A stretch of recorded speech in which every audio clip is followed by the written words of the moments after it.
السلام علیکم۔ رمضان اور اس کے علاوہ روزانہ کھجور کھانے کے فوائد کیا ہیں، جانیے اس ویڈیو میں۔ ماہرین نے رمضان اور عام دنوں میں کھجور کھانے کے فوائد کے متعلق تفصیل جاری کر دی۔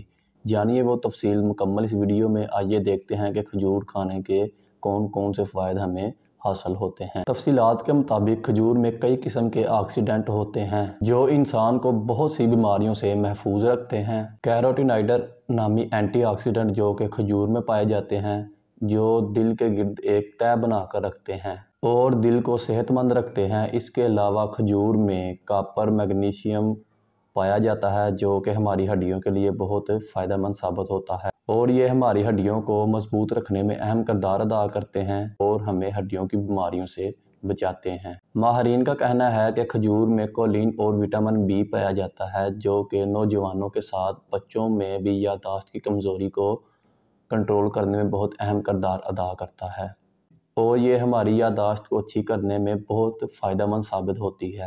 روزانہ کی بنیاد پر کھجور کھانے سے وہ بزرگ افراد جن میں الزائمر کی بیماری یعنی یادداشت کی کمزوری کی بیماری کا آغاز ہو رہا ہو، انہیں کھجور کھلائیں۔ یہ ان کو اس بیماری سے بچنے میں بہت فائدہ مند ثابت ہوگی۔ تو یہ تھے کچھ ایسے فوائد جو ہمیں کھجور سے حاصل ہوتے ہیں۔ امید ہے کہ آپ کو یہ ویڈیو پسند آئی ہوگی۔ تو ملتے ہیں اگلی ویڈیو میں۔ اللہ حافظ۔